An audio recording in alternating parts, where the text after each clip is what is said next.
अकाली प्रताप सेना के ललित राणा जी जो हमारे बीच में बैठे हैं। हम जानेंगे कि सर आखिर सबसे पहले धौरण दर्शन न्यूज में आपका बहुत बहुत स्वागत ललित राणा जी। चाहेंगे सर आप ये बताएं कि यूजीसी ये जो बिल आया है, आखिर स्वर्णों में ऐसा कौन सा रोष है? तमाम जगह जगह ये विरोधाभास चल रहा है देश में। धौलाना दर्शन के लिए बहुत बहुत धन्यवाद। आज सभी देशवासियों को गणतंत्र दिवस की बहुत हार्दिक शुभकामनाएं। देखिए, यूजीसी जनवरी 2026 में 13 जनवरी 2026 को इस देश में लागू किया गया है। यूजीसी यूनियन ग्रांट कमीशन जो भारत की सभी विश्वविद्यालय कॉलेजों के लिए ग्रांट देने का काम करती है, एक स्वायत्त संस्था है, केंद्रीय सरकार के अधीन काम करती है और वो कुछ नियम बनाती है जिनको फॉलो करना यूनिवर्सिटी और कॉलेजों के लिए अनिवार्य होता है। उस क्रम में एक घटना घटी थी साउथ में रोहित वेमुला की। कैंपस के अंदर वो पूरे देश के लिए चर्चा का विषय बनी। राहुल गांधी जी वहाँ पहुंचे, मोदी जी संसद में भी रोए और ये माना गया है कि भाई एक दलित के साथ बहुत अत्याचार हुआ, उसको मृत्यु तक पहुंचा। उसमें प्रोफेसर जो भी नाम आए उनके साथ में जो कुछ भी हुआ पूरे देश ने देखा, आज तक हम मान रहे हैं। लेकिन 1.5 साल के बाद जब जांच रिपोर्ट पुलिस ने दाखिल की और उसमें क्लीन चिट दी गई तो उसकी भरपाई फिर कौन करेगा? इस रोहित वेमुला का केस जब सुप्रीम कोर्ट में पहुंचा, वहां से इसकी ग्राउंड बना और सुप्रीम कोर्ट की गाइडलाइन आई कि इक्विटी सेल भी यूनिवर्सिटी के अंदर होना चाहिए जिसके साथ बाद किसी के साथ भेदभाव ना हो। 2012 में जब ये गाइडलाइंस यूजीसी ने बनाई तो उसमें देखिए 2 प्रावधान थे। पहला तो ये कि SC/ST वर्ग के को इसमें शामिल किया गया था, OBC नहीं था। दूसरा, इसमें जो अगर झूठी शिकायत करेगा, झूठी शिकायत पाई जाती है तो उसके खिलाफ भी सजा का प्रावधान था, कार्रवाई का प्रावधान था, जिसको अब हटाकर जो नया एक्ट इन्होंने 13 जनवरी को लागू किया है।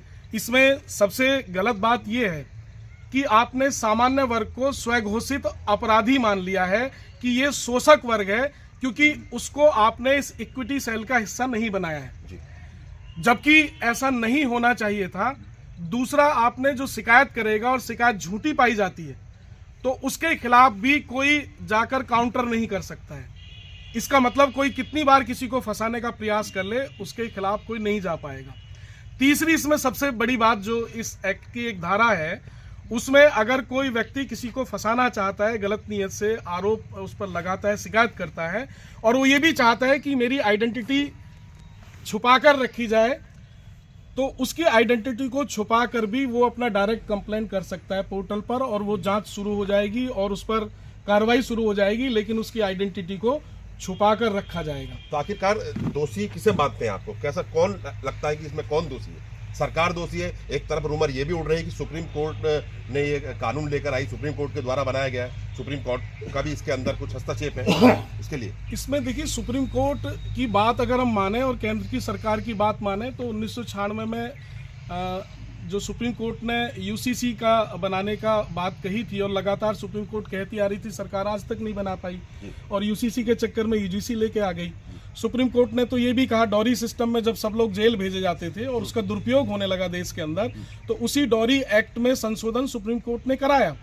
इसी तरह से जो SC/ST एक्ट का दुरुपयोग इस देश में इतना बढ़ा, हजारों की तादाद में जब मामले सुप्रीम कोर्ट में पहुंचे तो वही सर्वोच्च न्यायालय ने ये देखा कि इसमें न्याय होना चाहिए, तो उन्होंने एक व्यवस्था दी कि पहले जांच होनी चाहिए, उसके बाद रिपोर्ट दर्ज हो, ताकि निर्दोष कोई फंसे ना, निर्दोष का कोई जीवन ऐसा बर्बाद ना हो।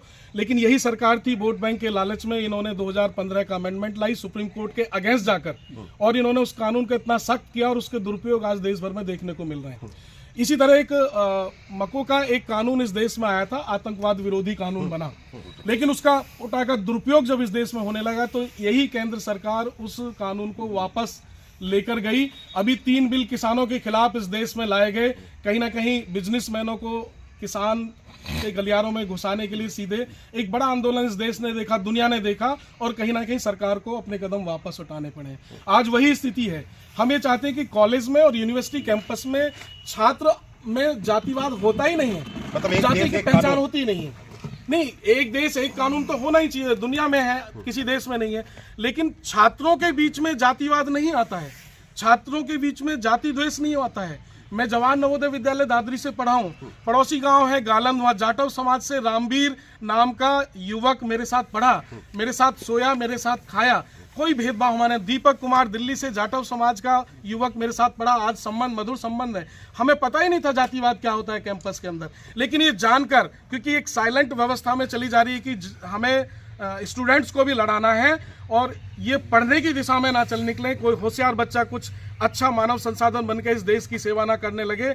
ये अच्छे जो टैलेंट हैं विदेश में भेजना चाहते हैं और एक इतना बड़ा संघर्ष का इन्होंने माहौल पैदा कर दिया, असुरक्षा का माहौल बन गया है। लोगों में बहुत चिंता शुरू हो गई है कि हमारा इकलौता बेटा, हमारी इकलौती बेटी, बेटियों के साथ ये दृश्य सामने आने लगे। 2 घटनाएं जल्दी घट गई हैं। एक गलत आदमी ने प्रपोज कर दिया, वो पूर्व भाजपा के पार्षद की बेटी है और देखिए उसने उस प्रपोजल को स्वीकार नहीं किया, उसके खिलाफ रिपोर्ट दर्ज करा दी गई है, केस बना दिया गया है और माँ बाप को जाकर चरणों में वंदन करना पड़ा है, 50,000 रुपये देने पड़े हैं जब वो समझौता हुआ है और ये मामले बढ़ जाएंगे। इसलिए बहुत खतरनाक है इस देश के लिए। हम विश्व गुरु बनाना चाहते हैं देश को, दूसरी तरफ हम विद्यार्थियों को जाति संघर्ष में धकेलने का काम कर रहे हैं। ऐसी उम्मीद भाजपा से इस देश के किसी नागरिक ने नहीं की थी कि आप विद्यार्थियों को भी आपस में जाति संघर्ष में धकेलने का काम करेंगे। नहीं तो ये तो एक तरीके से आपका कहने का मतलब ये हो गया कि ये तमाम जो तलवार लटकी है ये केवल स्वर्णों पे ही लटकी है। देखिए ये तो सीधे रूप से तस्वीर साफ है, गजट राजपत्र आ गया, आप उसको पढ़ लीजिए, उसमें बिंदुवार सारी चीजें स्पष्ट हैं। ये केवल और केवल सामान्य वर्ग के विद्यार्थियों को स्वघोषित शोषक साबित कर दिया है इस एक्ट ने। इसका और मतलब यह है कि इसी के खिलाफ शिकायत केवल हो पाएगी, अन्य किसी के खिलाफ शिकायत नहीं होगी। इसको अपनी शिकायत को काउंटर करने का अवसर भी नहीं मिलेगा।